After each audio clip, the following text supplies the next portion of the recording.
loading a Soviet block flare gun as a muzzle-loading shot pistol. William Hovey Smith, 2016.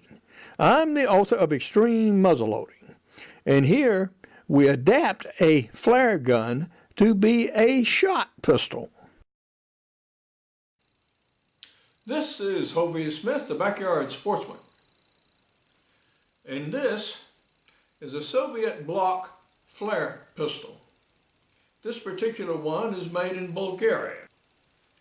This pistol has now aftermarket barrels in various calibers.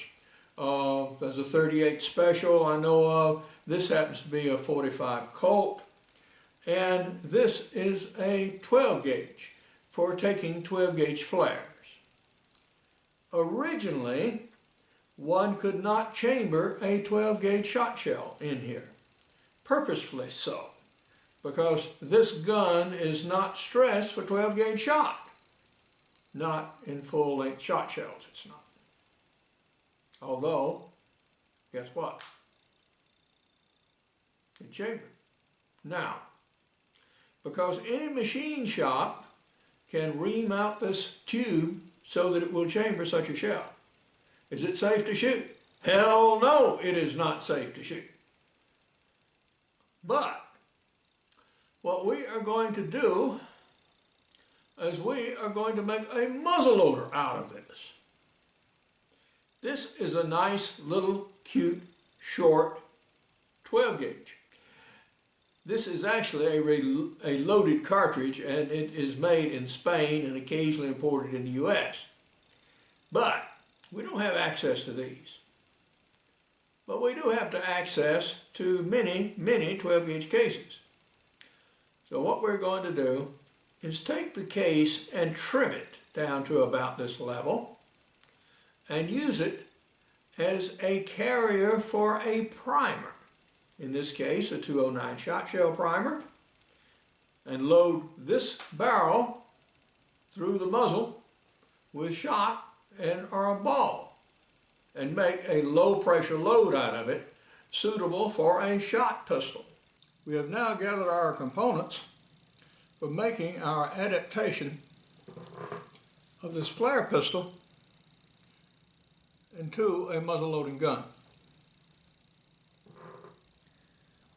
The first thing to do is decide on the size of load. Well, we don't know. This gun will chamber 3.5 inch shells, it will chamber 3 inch shells, 2 3/4, 2 inches, 1.5, and so on. But none of these will be used. All of them are considered by me to be too powerful and damn dangerous. You put one of these things down this barrel and I guarantee you, you will blow the gun, injure yourself, and perhaps even kill yourself. Don't do it. What we're going to attempt to do is design a simple and relatively mild muzzle-loading load for this to use with shot as a snake gun, and also with round ball for very limited close-range self-defense use. Okay? The first thing we have to do is decide what kind of level of load we're going to shoot. A 20 gauge gun with 7/8 ounce of shot uses a load of 80 grains of FFG black powder. That's a standard muzzle loading load. This gun is 12 gauge. 20 gauge is several gauges less powerful than that. If you have ever fired a 20 gauge gun that weighed between 4 and 5 pounds with a 1 ounce load, I guarantee you got whomped pretty bad. That load recoils. In a lightweight gun, this is much lighter than that. So we don't want to start out with that load. What we're going to do is start off with a load of about 50 grains. And we're going to see what that does.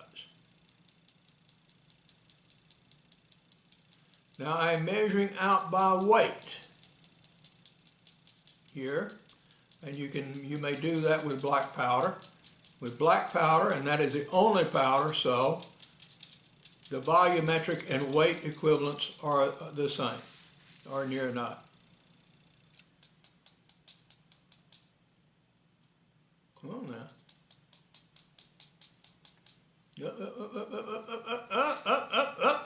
Oh, too much.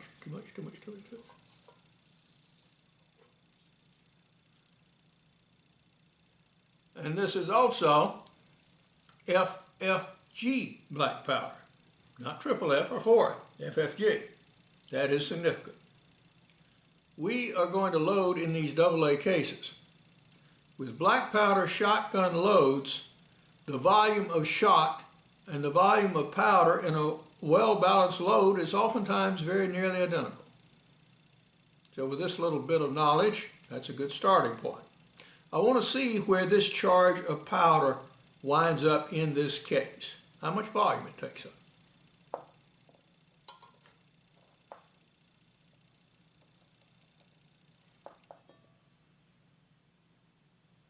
Okay, right about here. We have now cut off this case. Now this is a very heavy formed plastic case set down in brass, so this is pretty strong. And let's see how our powder charge does now.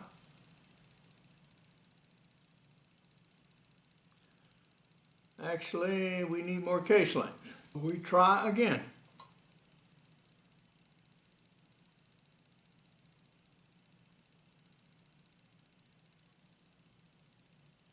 Still too short. Trial number 3.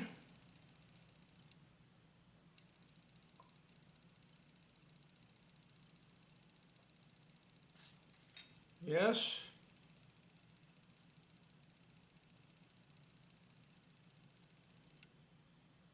I think that's it. It'll be a small amount of compression, but that's okay. In fact, it's desirable. And for the record, are 22.93 millimeters.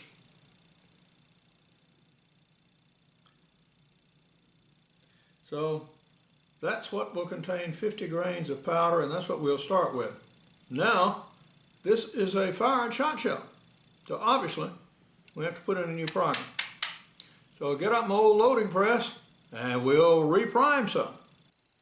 We've got all my old Mech 600 Junior press. I used to shoot competitive trap in Tucson Rod and Gun Club, and maybe the most famous member was a late actor, Lee Marvin. And I never shot with Lee, and I only saw him once at the airport. But interesting club, interesting time.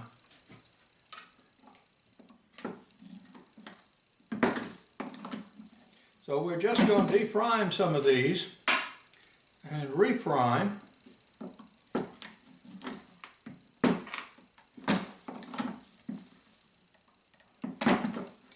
I have a heavy base I put this on when I actually work it, just another sheet of plywood, and that really helps. But I'm not going to do it for just the 10 cases or so I'm going to work up now.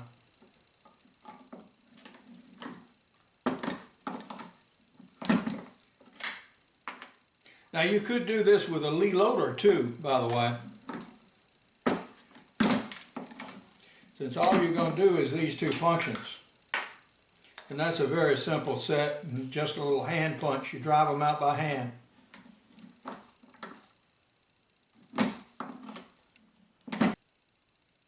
Okay, that's enough. And you reprime one by one.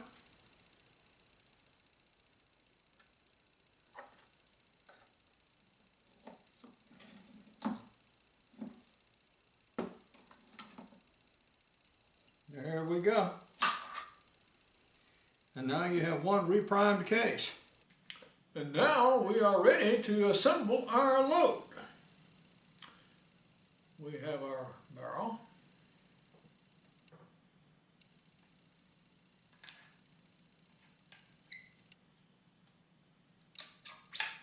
Put it in the gun. We have our priming right here. Close. And now we proceed to load from the muzzle. Powder. This is bigger than 12 gauge.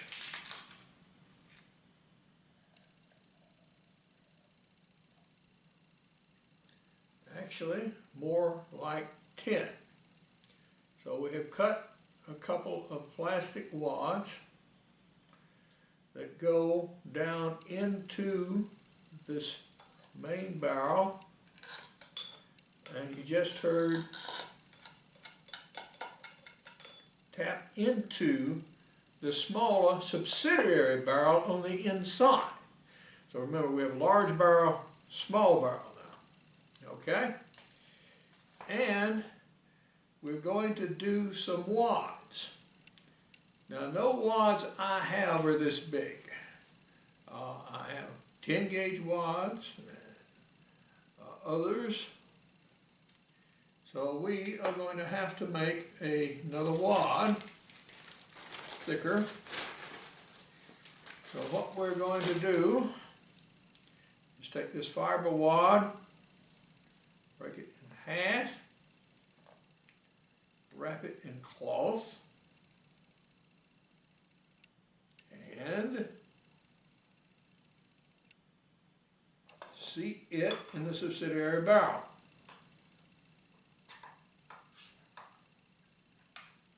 And compress.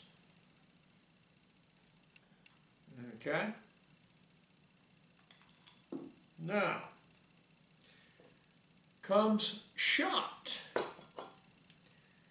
Now with muzzle loading, you usually can do very well if you load the same volume of shot as you loaded powder. Then we have the same volume of shot as we used powder, which is about 7/8 ounce. And we take our wad again,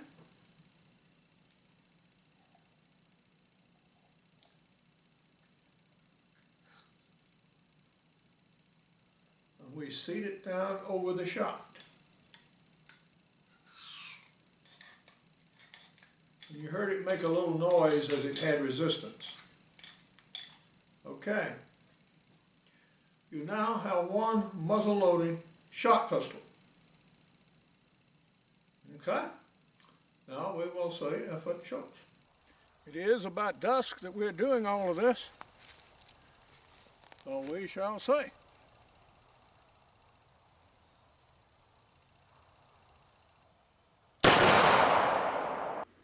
Want to see it again?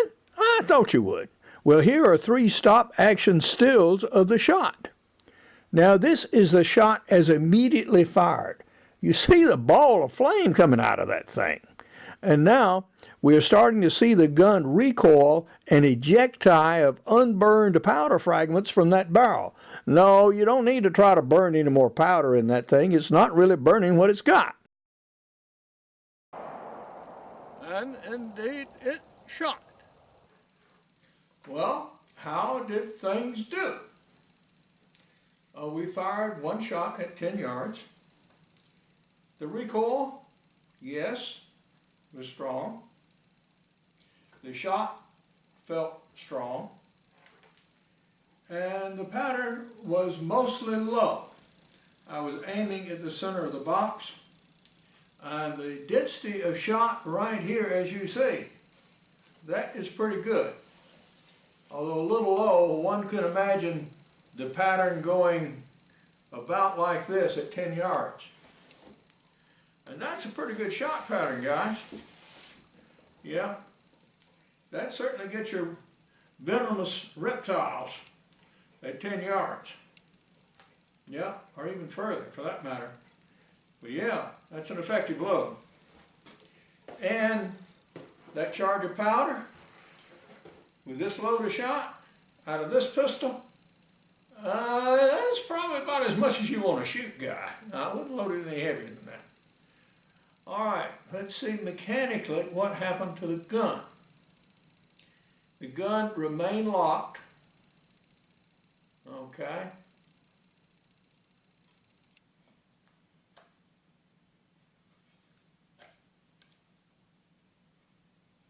Seems to open normally.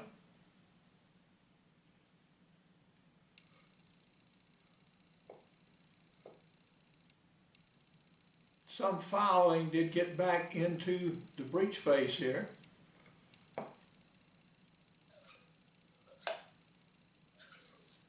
The subchamber extracts normally.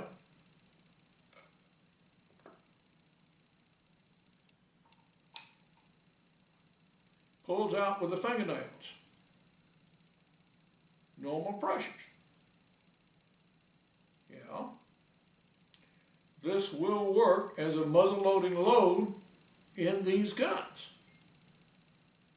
Would I use it often? Well, how often do you go out there and shoot a snake with a snake gun? The answer is not very. For that use, yeah. Is this about the maximum load I think one would work with it? Yeah, I wouldn't push it any more than that. This was a two-handed whole load and you saw the amount of recoil.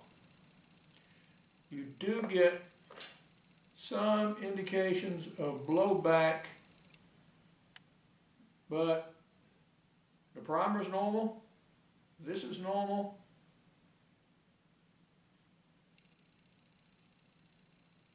Smells like black powder. Of course, what else? Barrel is dirty. That's certainly expected.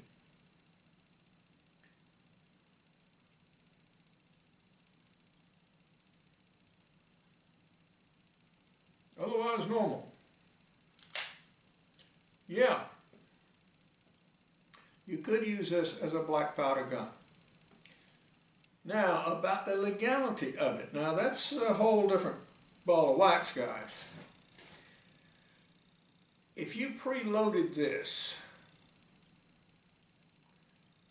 just like you would load a regular cartridge, then any way you cut it, this was a cartridge gun. Only if this sub-barrel was permanently fixed in this barrel and could only be loaded from the muzzle, would it be considered a muzzle loading gun? An arguable point might be if you had only muzzle loading components with you. You had no 12 gauge shells of any sort, none near, never even heard of any such thing, and had only muzzle loading components and used it only as a muzzle loader. In some jurisdictions, maybe you could get away with calling this a muzzle loading pistol. I wouldn't push it though. That's pretty chancy. I think in almost every jurisdiction, since it is possible to use cartridges in this, if this were preloaded and put in here, it would be considered a cartridge. If that is not welded into this barrel and blocked so that these shells would not chamber as they will now, might this be considered a muzzle loader? Even then, you know, you're taking your chances. Because even the longest of these shells will fit, although it would be extremely unsafe, dangerous, and maybe even deadly to shoot. You want to protect yourself, not maim yourself as well as your opponent. If you got to, in a survival situation, or if you've got one of these and you need a snake gun, if you're going down to hunt in Florida, yeah, one of these in your boat, yeah, and still have it shoot flares. For that, it has some utility. But now, this is Hovey Smith, reminding you to hunt what you eat and eat what you hunt. Be legal, be ethical, be safe, goodbye, God bless, and see you next time. I, of course, have very much to say about muzzleloading guns and extreme muzzleloading, and I also have chapters on muzzleloading guns and backyard deer hunting, and an 8-book ebook series dedicated to hunting with them, including muzzleloaders for hunters, shooting and maintaining your muzzleloader, hunting with muzzleloading shotguns and smoothbore muskets, as well as hunting big and small game with muzzleloading pistols.